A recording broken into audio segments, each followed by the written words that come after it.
Coming in at number 5, we have boiling water. This post came from a Reddit user 6 years ago. In his post, he explained how he passed away, visited hell, and then was brought back to life. It all started in the summer of 2003. He was visiting his cousin when they went to visit his friend's house. His friends, who were 2 sisters named Erica and Angela, had a pool at their house, so they decided this would be a great way to enjoy the day. The guy couldn't swim, but he didn't want to tell anyone this and risk being humiliated in front of the girls, so he instead decided he would stay to the shallow end of the pool. It was all going well, they were enjoying the day, and his inability to swim hadn't been obvious up to this point. When the sisters went inside to get them something to eat, his cousin suggested they play volleyball in the pool. They didn't have a net, but they made it work. They were both enjoying the game until his cousin hit the ball at a weird angle and he dove to catch it. Suddenly felt the incline of the pool and slipped under the water. He felt himself fall further and further until he couldn't keep his head above the water. He heard his cousin screaming as he fell under for the last time. He knew his cousin wouldn't be able to pull his weight alone. The next thing he knew, he was sat at what appeared to be a desk in a white room that seemed to be endless. He could hear voices all around him, but none speaking English, so he didn't know what they were saying. Suddenly the desk disappeared and the room went dark. A man appeared before him dressed in a suit with pearly white teeth and an unsettling smile. As he approached him, the guy asked, "Where am I?" The man, still smiling, answered, "Oh, you'll figure that out. Bad luck with the pool, I see."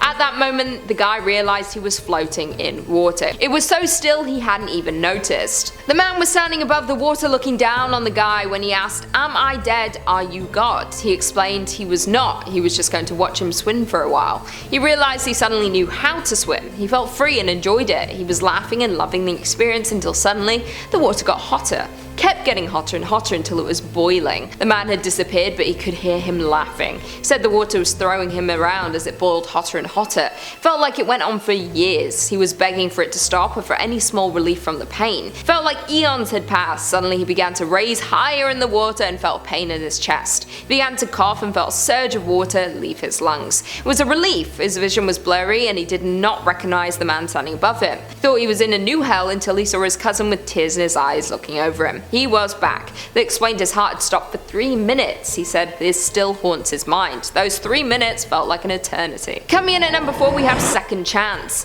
A woman who goes by Stephanie tells her story of how she believes she was given a second chance in her life. She had a near-death experience. As she was passing away, she recalls seeing her entire life flash before her eyes. She felt like she was falling backwards for an eternity. She saw every mistake she had ever made. She was then taken to a nightmarish landscape. She believed it was hell. She said she fell until she was in the city where she grew up, but it looked as though it had been destroyed by something. She had an overwhelming fear that she was in the presence of evil. She had been shown her mistake and what awaited her. She was then suddenly thrown back into her body. She felt grateful to be alive. She had been shown what would happen to her if she didn't change her life. She thinks this was a warning of where she would spend eternity if she didn't. To be honest, I'm going to hell. Coming in at number 3, we have Hellfire.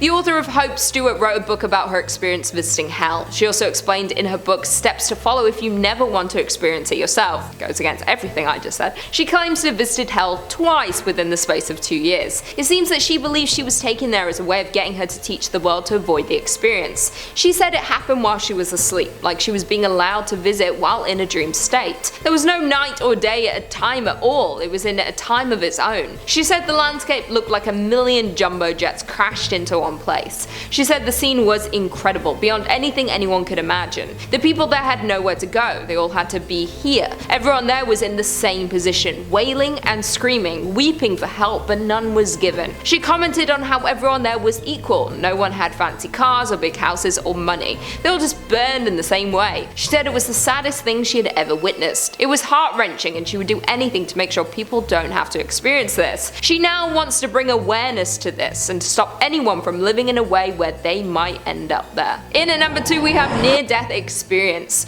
Most visits to hell come from a near-death experience, and this one is no different. Kim revealed that her NDE happened 30 years ago, but she can remember it clearer than any other memory in her life. It made her change her life dramatically and live better. Kim went into a 4-day coma after she made some bad choices with her life. She woke up as she reached the doorsteps of hell. She said that she could hear the screams of the devil from inside inside the gates. She said that the smell in the air was rancid at best. It smelled like burning flesh of some kind. Suddenly she was unable to move. She felt claws and teeth attaching to all parts of her body. The pain was unimaginable, but it wouldn't stop. She couldn't scream or get away. She could see her arms and legs being pulled away, but the experience felt endless. It was as if the pain was on a loop. Her arms would be pulled off again and again. As the suffering went beyond limits, she suddenly came back to life. She was finally resuscitated after 4 days of attempts from the doctors. Many doctors insist that she cannot have experienced what she says, but she'll never forget the pain. And finally, in at number 1, we have Glimpse of Hell. A woman named Jacqueline shared her story of when she thinks she visited hell. She titled it,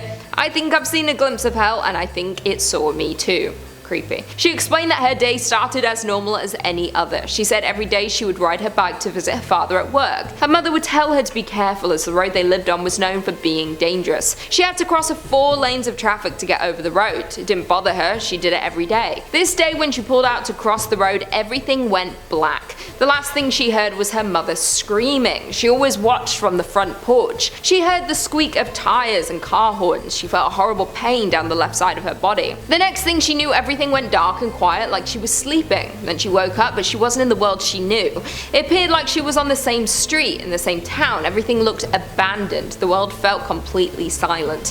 The trees looked dead and the sky was burnt orange color. Not knowing what to do, she ran home. Her head hurt and her stomach felt twisted. When she got home, her lunch was still on the table, but it was rotten. She heard something upstairs coming from her mother's room. She ran upstairs looking for the comfort of her mother. As she got to the door, she froze. The door was not fully open, but she could see the thing imitating her mother on the bed. It was moving around like a puppet, jerking back and forth. It looked like it was part of her mother, part of something else. The floorboard beneath her creaked. The thing turned to look at her and the door began to open. All of a sudden she was pulled back and she woke up. Actually woke up in a hospital bed. Her mother was beside her as she woke up, crying and explaining what had happened. She said that the doctors brought her back. It was a miracle. She should have succumbed to her injuries. She had a fracture in her neck and a spinal injury. She didn't tell anyone what she saw. She thought it must be a hallucination, but there was one problem. She saw the creature again. She started to see it frequently. First it started far away on bridges or inside buildings, but it got closer and closer until it would be stood behind her.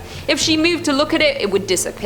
The worst part was it was always people she knew and loved, her mother, father, siblings. She was even scared of real people. She doesn't know where she went, but she thinks it was hell or her version of it. The creature saw her and it hadn't let her go since. It's like she was never meant to wake up. Coming in at number 5, we have 23 Minutes. Bill Wise, who is now an author, had a life-changing experience in November of 1998. It changed the course of his life and career forever. Bill is a devout Christian and believes in both heaven and hell. In an event that he compares to that of a dream, he described the experience of being plunged into hell. He said he felt like he was falling down a long tunnel. He was falling for what felt like an eternity of time. Finally, he hit a solid floor. When he looked around, he realized he was in a dark, dirty prison cell. He said people often wonder if hell is hot or cold. From his experience, he felt such an intense heat that seemed far too hot for life to even survive. When looking around the prison cell he had been dropped into, he realized there were 2 large creatures in there with him. While he was there, he witnessed other prisoners being pulled from their cell to be put through unimaginable pain. He could hear screaming from all directions, foul odors from beasts around him, and raging pits of fire. He said after what felt like eons being trapped there, he saw a bright light above him. He then felt himself rising up and out of the tunnel he had fallen through to land here. Following his vision, Bill believed it was his life calling to share his experience with the rest of the world. After spreading his message as much as he was able, he wrote the book 23 Minutes in Hell. What felt like eons for him to experience was only 23 minutes once he was back in his mortal body. He will never forget his experience and hopes he will never be back there ever again. Coming in at number 4, we have near-death experience. Kenneth Hagin was born and raised in a family who followed Christian beliefs. When he was 15, he had a terrifying experience that led him to dedicate his life to the Lord and become a reverend. Kenneth suffered from a chronic heart condition, and when he was 15, his heart stopped beating. He recalled a numbness spreading throughout his entire body. He then began to descend down. He was going further and further down as if he was going deeper and deeper into a dark cave or well. There was no light around him as he descended. He said he looked up and could see the lights of the earth, but they were completely out of reach. They too faded away until he was completely surrounded by darkness. The darkness was unlike anything he had ever seen before. As he got further and further down, he came across great flames of fire. For a moment he even felt relieved to be out of the complete darkness, but this feeling didn't last long. He then started to feel the heat. It got hotter and hotter and he felt as though he could not breathe. It was so unbearable. Some demonic creatures noticed his presence and began to approach him. Fortunately for him, the doctors were able to save him from this hell. They restarted his heart and he felt his soul return to his body. Since then he served God. He now works as a pastor to spread the word of the horrors that he witnessed. Coming in at number 3, we have 27 Days. Matthew Botsford, unlike the others mentioned, was someone who didn't believe in religion or followed any faith or God. He had a horrific accident and was put into a medically induced coma to save his life following him being involved in a shooting. When Matthew did finally recover, he told the story of what he had experienced while in his coma. He said the second he heard the bang, he felt utter darkness. He then felt like he was in a void. He tried to scream, but he realized that he couldn't. He felt incredible fear, but there was nothing he could do to break free from the invisible hold that had come over him. He said he believed that it was hell. It was beyond anything he could describe.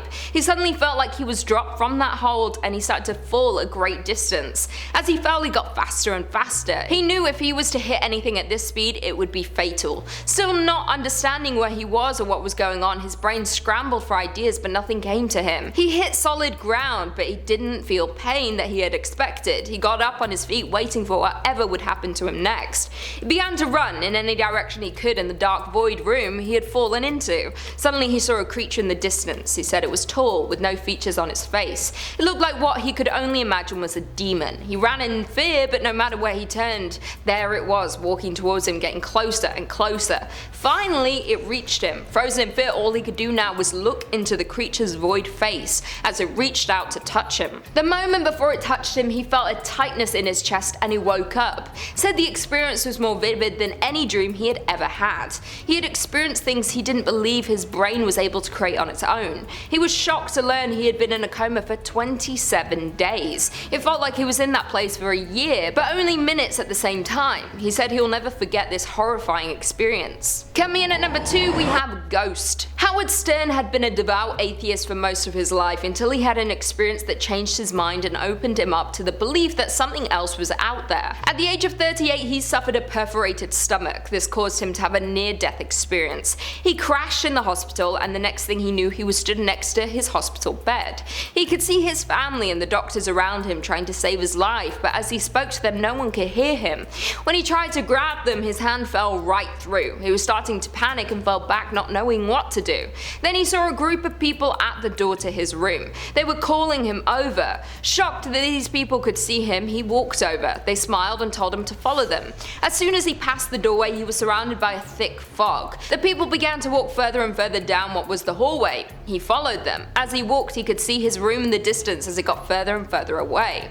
The people were being joyful and friendly as they told him to follow. This gave him hope that they were trustworthy. Trust no one. As they got further and further away from his room, their attitude began to change. They started to push and shove. The next thing he knew, their faces had completely changed. They looked demonic. They began to feast on one another's flesh, fighting each other. He cowered on the ground, not sure what to do, when he heard a voice in his head. The voice was his own and it told him to pray to God. He screamed, "I don't know how." Having never prayed before, it was not something he felt comfortable doing, but he was desperate to escape the place. He began to throw out phrases he had heard here and there. He shouted, "Our Father who art in heaven," and "one nation under God." He repeated these again and again. Suddenly, it worked. He was back in his body in the hospital bed. Since then, he questioned everything he had once known. And finally, coming in at number 1, we have Trip to Hell. Dr. George Ritchie's experience happened in 1943 during World War II.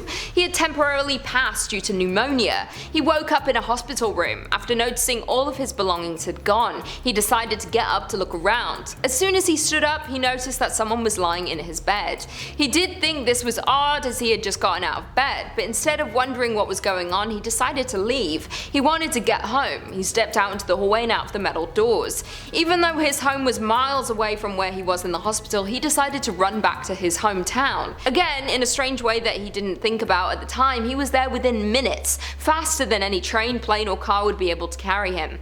On his way, he happened upon a small town with a decrepit red cafe.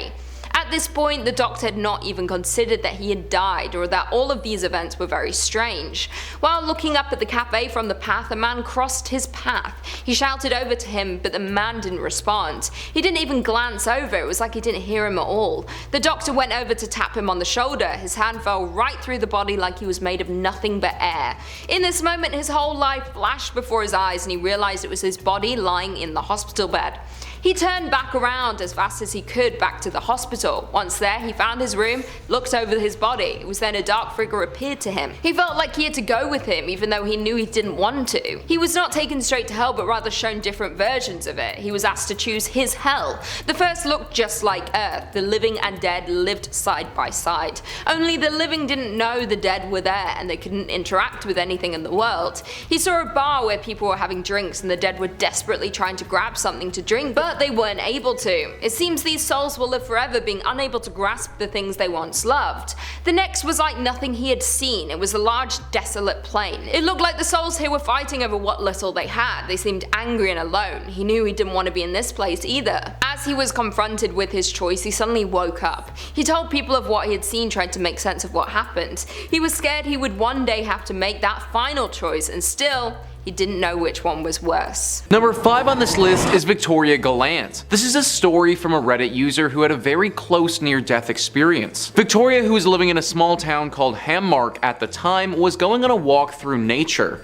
She was passing by a pond when she saw what looked to be a duck struggling in the water. Its wing was beaten and bloodied and it was drowning. Something came over her and she says that she felt she needed to help it. She tried to grab a long branch and reach out to it so it could have something to grab onto, but as she was reaching out though, she slipped and hit the back of her head on the rock she was standing on, knocking her completely unconscious. What followed is one of the weirdest descriptions of hell that I've ever read. She says that it felt as if she was in an experimental film. An indie project with no script or storyline to go off of, just weird images flying on the screen. Nothing made sense in this hell dimension that she was in, but she knew that it wasn't safe. Rather than have one god stare down on her, she said that there were many. Massive gods too, who were so tall that they might not have been able to see their own feet. She was falling this entire time before she was finally caught by something thick and silky, a massive spider web. She was stuck now and couldn't move if she wanted to. In front of her was this half spider, half human, demon looking thing looking as if Victoria was about to be its next meal. Before the spider could pounce though, a light appeared in the distance and she woke up. This has been a life-changing event for her, and after some deep therapy, getting over her newfound fear of spiders has actually helped her enjoy her day-to-day experiences a little bit more. She kept stressing in her post that there was no story, no narrative in this weird world.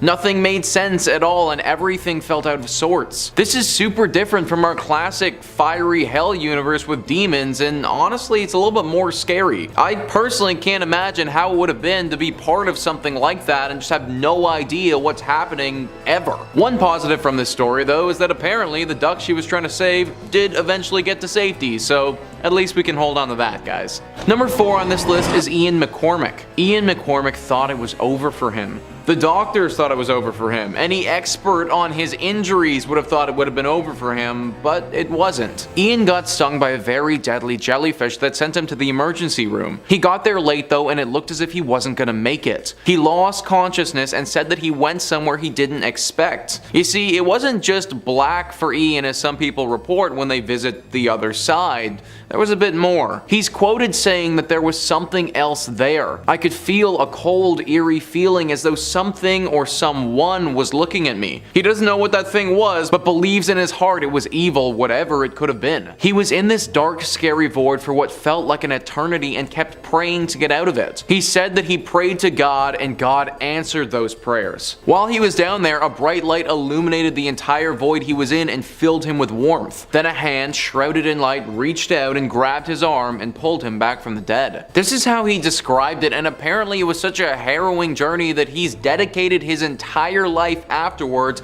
to informing people about this tale and guiding them to God. I personally find it really interesting that hell for Ian, as he describes it, was a dark void filled with cold. It kind of reminds me of what space would be like if you had a massive unknown entity just watching you and stalking your every movement. If that is truly what hell is, then that's almost more scary than the fiery demon city that we always picture. At least if you were in that fire land, there would be others there with you as well.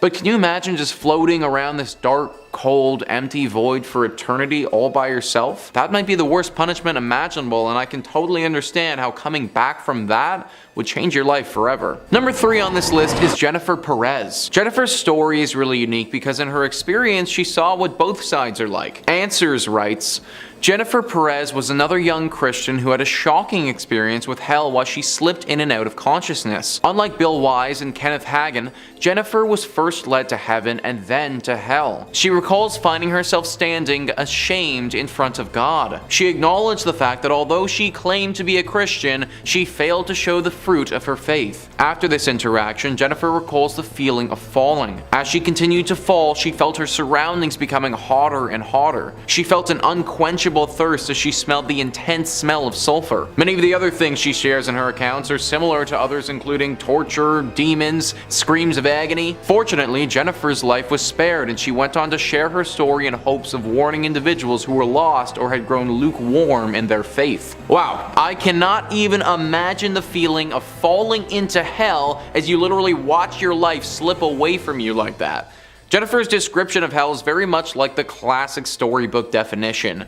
Red fire everywhere, demons flying around, those who were unworthy to go to heaven getting punished for the sins they committed while they were alive. Obviously not the ideal spot to spend the remainder of your existence. The story doesn't say how she got spared, if she was just falling and then woke up coming back to life, but I think it's really interesting how she almost got into heaven and then was turned away.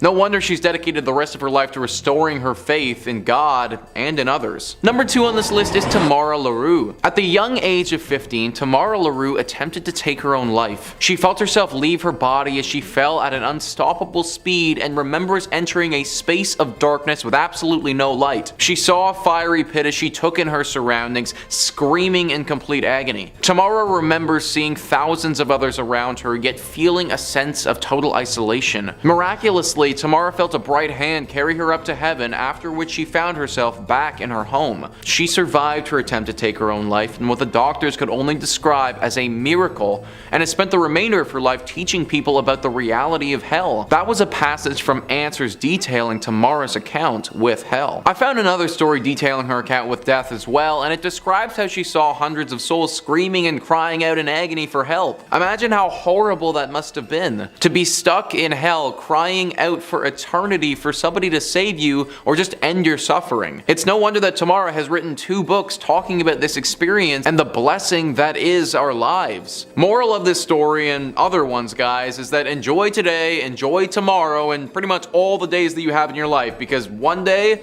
we could end up there. And finally, number 1 on this list is Howard Storm. Wikipedia writes, in June 1985, Storm took a group of his students on a field trip to Europe.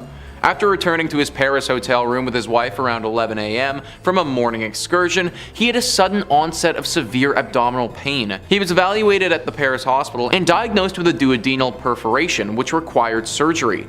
The earliest a surgeon could perform this procedure was around 9 p.m. that day. As he lay waiting for surgery, he truly believed that he was going to die due to the severity of his pain, and so mentally prepared himself for death. After saying goodbye to his wife, he eventually passed out. Storm reports the following subconscious experience. He opened his eyes and found himself standing outside of his body, looking down at the hospital bed with his wife crying beside him. He was without pain and hypersensitive. His wife could not see or hear him. He was then drawn by voices calling his name outside the hospital room, and he followed them, believing they were taking him to a doctor. He describes pale humanoid creatures that urged him down the hallway, saying they had been waiting for him. The creatures became increasingly hostile, and when he refused to continue following them, they began to attack him. He then heard a voice saying, "Pray to God," and so he recited fragments of Bible verses and the Pledge of Allegiance. With the mention of the word God, the creatures would retract, and eventually he was alone again. After a period of time, he called out for Jesus to save him, and suddenly was rescued by spiritual beings of light. Pale, humanoid, hostile figures. This sounds a lot like Howard was on his way to hell and seeing what I can only imagine are a form of demon. Some other reports of his experience talk about how he started to feel horrible pain all over his body. It felt as if there was going to be endless torment coming and that there was no escape. This experience was enough to turn Howard into a devout Catholic from an atheist. Apparently he believes God was the only thing that saved him from currently being in this demonic hell.